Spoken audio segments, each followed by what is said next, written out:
Hello दोस्तों, कैसे हैं आप सब। चलिए तो अब इलस्ट्रेशन 4 देखते हैं। इलस्ट्रेशन 1 2 3 ऑलरेडी आप देख सकते हैं, ठीक है। लिंक डिस्क्रिप्शन में डाल दिए। अब देखिए, इलस्ट्रेशन 4 देखने से पहले मैं यहाँ पे आपको कंपलसरी कहूँगा, मैं आपको कंपलसरी कहूँगा कि आप इलस्ट्रेशन 3 पहले देखिए। अभी तक तो मैंने कहीं पे भी ऐसा नहीं कहा कि आपको कंपलसरी देखना ही होगा, लेकिन यहाँ पे तो मैं आपको कहूँगा कि कंपलसरी आपको इलस्ट्रेशन 3 तो एटलीस्ट देखना ही होगा।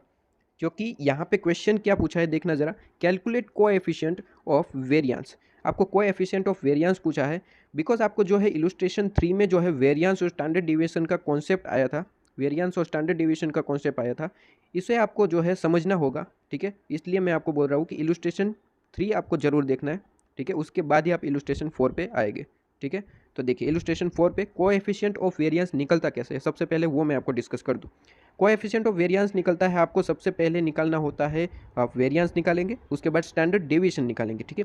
अब स्टैंडर्ड डेविएशन जैसे ही निकलेगा, स्टैंडर्ड डेविएशन को आपको जो है डिवाइड करना है, आपका जो टोटल आपका एक्सपेक्टेड वैल्यू निकल के आता है ना, टोटल एक्सपेक्टेड वैल्यू अभी तक तो निकाल ही रहे थे, आपको पता ही है।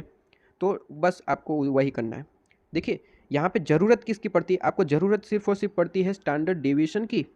ये स्टैंडर्ड डेविएशन है, ठीक है। और डिवाइड बाय आपको करना है टोटल एक्सपेक्टेड वैल्यू, ठीक है। टोटल एक्सपेक्टेड वैल्यू आपकी ज़रूरत। तो आपका सवाल ये बिल्कुल पूछ सकते हैं, आप सवाल पूछ सकते हैं कि भाई वेरिएंस क्यों निकालना है, भाई यहाँ पे स्टैंडर्ड डेविएशन चाहिए और total expected value. Total expected value तो हम तो डायरेक्टली जो है क्वेश्चन में इंटू करके निकाल लेंगे, ठीक है। किस तरीके से निकालेंगे, केस फ्लो इंटू आपकी जो प्रोबेबिलिटी दे रखी है, बस इंटू करके चलेंगे और इसका टोटल निकाल लेंगे, तो टोटल जो आएगा वो आपकी टोटल एक्सपेक्टेड वैल्यू। तो फिर आप मुझे ये क्यों कह रहे हैं कि भैया वेरिएंस निकालना पड़ेगा। तो सीधी सी बात समझिए, स्टैंडर्ड डिवीजन का फॉर्मूला क्या है, भाई वेरिएंस को ही आपको जो है काम में लेना है, इसलिए आपको वेरिएंस तो निकालना ही पड़ेगा। स्टैंडर्ड डिवीजन निकलता कैसे है, वेरिएंस का आपको रूट करना पड़ेगा, ठीक है।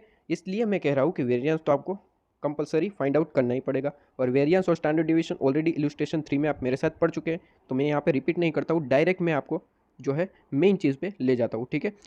सबसे पहले आपने टोटल एक्सपेक्टेड वैल्यू निकाल ली। Total expected value project A के लिए 14,000 आ गई और प्रोजेक्ट बी के लिए जो है यहाँ पे 18,000 आ चुकी है, ठीक है। टोटल एक्सपेक्टेड वैल्यू तो हमें मिल चुकी है। अब हमें चाहिए क्या, स्टैंडर्ड डेविएशन। स्टैंडर्ड डेविएशन आप मैंने आपको इलस्ट्रेशन 3 में कैलकुलेशन बताया किस तरीके से होता है, वो निकाल लेंगे। तो दोनों चीज़ का जो है स्टैंडर्ड डेविएशन निकल के आ चुका है। अब हमारा फॉर्मूला क्या था, हमारा फॉर्मूला था कि स्टैंडर्ड डेविएशन डिवाइड बाय आप करेंगे टोटल एक्सपेक्टेड वैल्यू, तो आपका कोएफिशिएंट ऑफ वेरिएंस निकल के आ जाएगा, ठीक है। तो यहाँ पे प्रोजेक्ट ए की बात करूँ तो प्रोजेक्ट ए में जो है आपका स्टैंडर्ड डेविएशन है 2190.90, ठीक है। और डिवाइड बाय करेंगे आपका जो है टोटल एक्सपेक्टेड वैल्यू जो है 14,000 रुपीज़ है, ठीक है। इन दोनों का डिवीजन करेंगे और आपका जो है सामने आ जाएगा कोएफिशिएंट ऑफ वेरिएंस 0.1565, जो भी आपका आंसर आ रहा है, ठीक है। ये ए के लिए। बी के लिए भी इसी तरीके से स्टैंडर्ड डेविएशन आपका है और डिवाइड बाय करेंगे टोटल आपका जो वैल्यू है, ठीक है, टोटल एक्सपेक्टेड वैल्यू, तो वही आपका आंसर यहाँ पे आ जाएगा 0.2331, ठीक है। अब देखिए, यहाँ पे एक चीज़ आपको समझानी थी कि कोएफिशिएंट ऑफ वेरिएंस जो है ना, जितना कम होगा उसका रिस्क जो है कम माना जाएगा, और वेरिएंस जो है जितना ज़्यादा होगा रिस्क उतना ज़्यादा। तो यहाँ पे देखिए, इन दोनों की कंपैरिजन कीजिए, 0.1565 और 0.2331।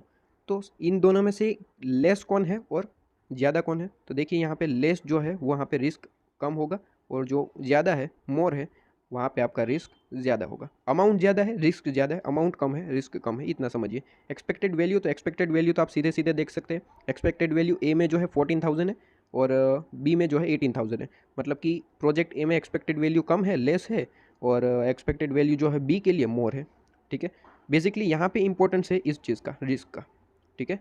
तो वो मैंने आपको बता दिया। तो इस तरीके से आप लास्ट में जो है अपना कंक्लूजन दे के आएंगे, ठीक है, जब भी आपको कोएफिशिएंट ऑफ वेरिएंस पूछा जाए तब, ठीक है। तो यहाँ पे आपके सामने ये इलस्ट्रेशन खत्म होता है। तो यहाँ पे आप एक लाइन भी लिख सकते हैं कि जो प्रोजेक्ट ए में है, जो रिस्क है वो कम है प्रोजेक्ट बी के कंपैरिजन में, वही लाइन यहाँ पे लिखी गई है, आप देख सकते हैं। इन प्रोजेक्ट ए, ठीक है, ये कहाँ गया, इन प्रोजेक्ट ए आपका जो रिस्क है वो 0.15 है, ठीक है।